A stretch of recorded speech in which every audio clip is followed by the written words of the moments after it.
ઓ બાપા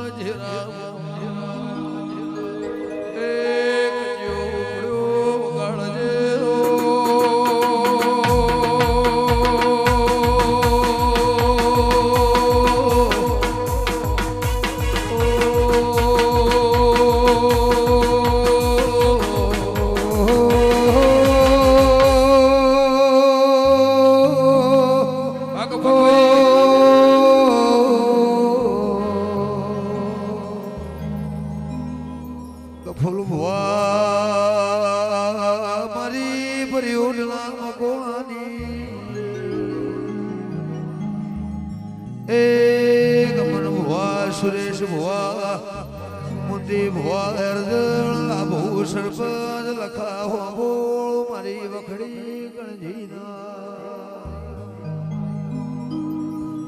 મારા મરતોલી હોંથોળના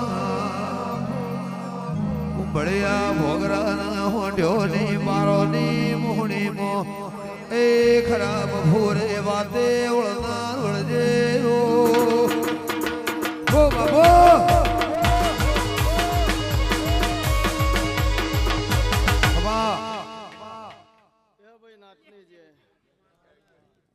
ઈશ્વરીના ફૂલોના ભગવાન જ્યાં બોલાવો પડિયારના મકવાણાની માતા જ્યાં બોલો ઓના ભોણા પિયાલે મજા ઓના રહોડા મજા ઓની કરિયાતમાં મજા ઓના ગોમ ગોધરા મજા દાડો ઉગે એટલે જગતને કહેવું નહીં પડતું કે દાડો ઉગ્યો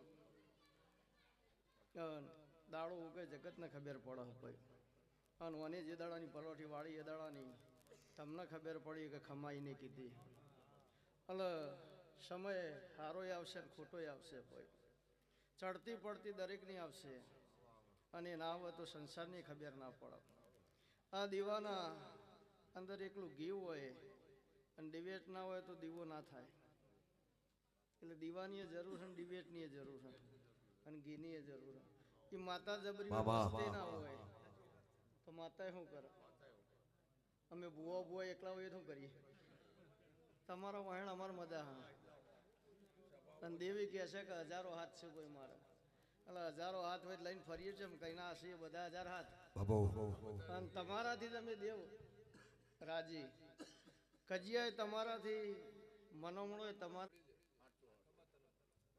અમારે તો જુદું આજે નહીં પાડવું કાલે નહીં પાડવું ભગવાન કોઈનું જુદું ના પડાવો પણ જેવી જેની મોમત હોય જેવી જેની દોખના હોય અને જેનો પાવર જેવો હોય એવું અમે આલીએ જબરાઈનો પાવર હોય તો જબરાઈ આલીએ છીએ પણ અમે માતાઓ ગરીબ નહીં કોઈ ગરીબની માતા છીએ અમે પણ અમે દેવ ગરીબ નહીં અમે ખરબોપતિ દેરો છીએ જે મારા શરણે મારા ચરણે દેવના બેઠ્યું છે જેનો જો આત્મા ચોટ્યું હોય જેનું જો મન બેઠ્યું હોય એ માતા ગરીબ નહીં અને એના શરણે બેઠ્યા છે કોઈ દાડો તમને રોટી ચોટીના ભૂસા નહીં મળે અને આ દીવાના ભગવાન પજેલાજી એ કગરીને કહે તો મારી ભલામણ હોબાળીમાં જેટલી આ દેવીઓ આવી છે એ બધી વાન ભલામણ કરીને જાવ અને એ ખમા કહે સુરેશભાઈ ગમનભાઈ ભાઈ ઉનાવાના ગોગાના ભગવાન સાણંદની વિહતના ભગવાન આ બધું બજારમાં આવ્યું છે ખવડાવ્યું તું ખાઈ જાય તો બજારમાં જ નહીં એટલે જેને ખવડાવ્યું બજારમાં એટલે ખવડાવવામાં મજા હા એટલે જેને વાપર્યું છે અને બીજા નંબરમાં વાપરવાની તાકાત તમારી હોવી જોઈએ લાવવાની તાકાત તો દેવમાં સૌ હોય પણ જો સલાહકાર ડફોળ મળી જાય તો ગોમની વાહની બધાની પથારી ફેરી નાખે એટલે સલાહ જેની લેવી એ સલાહકારનો જેટલું દિવેલ છે ચેક કરી લેવું એમની સલાહ લેવાય નહીં ને કે ચેટલું રમણ ભમણ થઈ જાય કોઈ ધોળીને કઈને ઘેર જતા રહીએ વખત અમારું બેઠે કે દુનિયાનું ગમે તે હોય મોતી પાલન ધણી ના કરવાનું એટલે પેલા આપણો મુંબઈ જઈને આવ્યા ને ભાઈ ઓણિયાના છોકરાને સુરેશભાઈ મોઢામાં અંગૂઠો ગાળવાની ટેવ હતી. આ હકીકત દાખલો. હારા હારા ડૉક્ટરોની દવા લીધી, હારા હારા ભુવાની બાધાઈ લીધી ને જો અનુકૂળ આવ્યું. અમે જે કે ભુવાજી બીજું બધું તો મટક ના મટક, પણ આ છોકરો હવે થોડો મોટો થયો અને અંગૂઠો મોઢામાંથી કાઢતો નહીં, ઓગળી કરતે પાત્રો થઈ ગયો.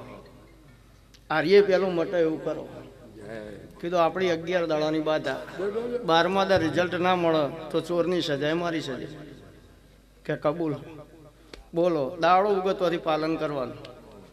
નાળા વગરની ચડ્ડી પહેરવાની છોકરાને. આખો દાડો ચાલી રાખશે. 10 દાડે 2 દાડે 4 દાડે ભૂલી ના જાય મારે જોડી આવતી.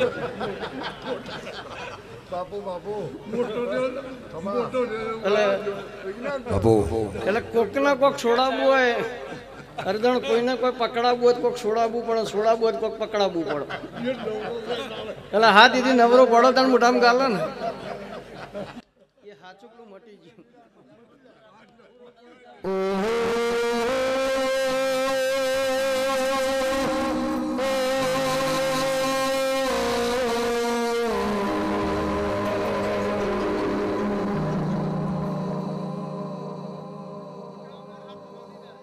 માત મે આવો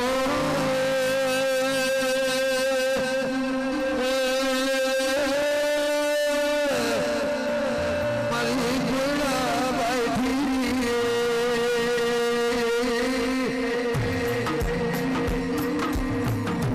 તો મારી કમશી સરપો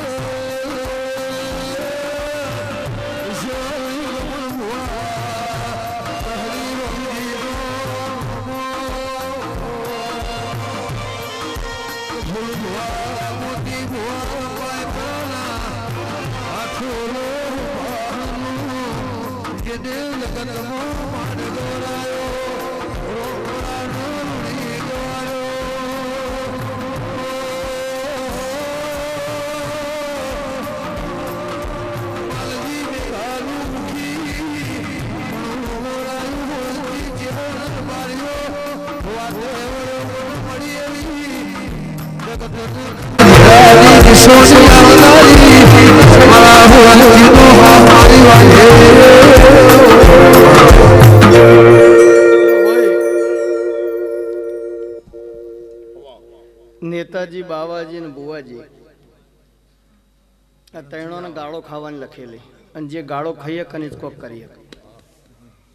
એવું ના સમજો કે આપણે બધાને ગમતા જ હશું. એ વાતમાં દમ જ નહીં. 100માંથી 80 તો નહીં જ ગમીએ. 20 કદાચ મિક્સમાં ચાલશે, 40% થાય કદાચ, 100% કોઈનું થયું નહીં, કોઈનું થવાનું નહીં. પણ ગાળો ખાય કોક કરશે. જેને ખાધ્યું એ કોક કરવાનું. ખાવામાં ગાળ જ ખાવાની. ગમ ખાય એ સારું જ છે, અને કમ ખાય શરીર સારું રહે. ગમ ખાય એનું જીવન સારું રહે. અને જેને તલવારો તોણી, જેની લાકડીઓ તોણી, ઈવન ઘણી વાર ઊંઘ આવતી નહીં. માર ખાઈને જે ઘેર આવ્યું છે એને ઊંઘ આવી જાય. મારવા વાળાને ઊંઘ નહીં આવે. એને દાડો ઉગન ચિંતા બેસે કોક કરશે તો નહીં. નાખવું તો નહીં બોધી હોય ને, 4 મારી તો નહીં ઉભા હોય ને, એ ચિંતામાં ઊંઘ નહીં આવે. પેલા ઊંઘ આવી જાય. એટલે જે આપણને ગાળો દેવાય એ દિયોર તરીકે દેવાય કે બુવા દિયોર. પણ અમે સ્વીકારીએ. આપણે સ્વીકારવાનું. આપણે દિયોર કના છીએ? લક્ષ્મીજીના. આપણે જેવા તેવાના દિયોર નહીં, આપણા લક્ષ્મીજીના દિયોર. કારણ કે અજમલ રાજા જે દળ ગોળના લાડવા લઈને આવીને પેલું માર્યું હતું ને ભગવાનનો લોહી આવ્યું હતું ને પાટો બધતો હતો માતાજી, એ વખત અજમલ રાજાએ બુસકો માર્યો હતો દરિયામાં. એટલે માતાજીએ કીધું કે તમને શું થયા? કે ભગતે લાડવો માર્યો. મહિનાનો લાડવો ગોળનો વાગે જ ને. તો કે તમે ભગતને કશું કીધું ના? તો કે ભગત મારા કરતાં મોટો કહેવાય. આ દુનિયામાં કોઈ જો મોટો હોય મારાથી, ભગવાનથી મોટો હોય તો ભગત. એટલે પાછળ ઊભા રહેતા એટલે લક્ષ્મીજીએ પૂછ્યું કે આર્યા કે હા એમને જ માર્યું. એટલે લક્ષ્મીજીને લાશ કાઢી. એટલે ભગતે પૂછ્યું માં તમે કેમ લાશ કાઢો? કે તમે જેઠ થો, ભગવાન કરતાં મોટા છો ને. એટલે ભગતવાનું કોમ થશે જ, પણ માતાજી લાશ કાઢશે જ. એ બહુ દાડા જોડે નહીં રહી. અને એ જ ટાઈમે અમે ભૂવા પહોંચી જાય. કીધું માતાજી અમે તો તમારા ખોડામાં રમીએ ને તમને જે કહેવું હોય કહી. એટલે કે તમે દિયોરમાં આવો, ભગત જેઠમાં આવો. એટલે ભૂવાનું કોઈ દાડો વધો આવશે નહીં. ભગતવાનું કોમ તો થાય જ, નહીં થાય એવું નહીં, પણ અટકીને થાય. પણ આપણો દાડો ઉજે દોઢ છોડ્યો હોય ને હોજી રમેણા આદરવાની હોય તો આખા દાડામાં સેટિંગ થઈ જાય. કારણ કે લક્ષ્મીજીના દિયોર છીએ આપણો, એટલે તરત માતાજી હાજર થઈ જાય. એ હું સદાય હાજર શન હાજર હે. લાભુ સરપંચ વિશાલ અર્જણભાઈ આખા નેહળાની વસ્તી આવો આવો દાડો ઉજેથી ચાલુ હોય. જેનો જેવો ભાવ છે એવું આ દીવાના ભગવાન લખી લે. આખી સભાની જે મહેમાન પરુણાની જે આઈને જતા રહ્યા હોય એની જે નાબા વાળાની જેને બેઠા હોય એની જે સવાર સુધી રહે એની જે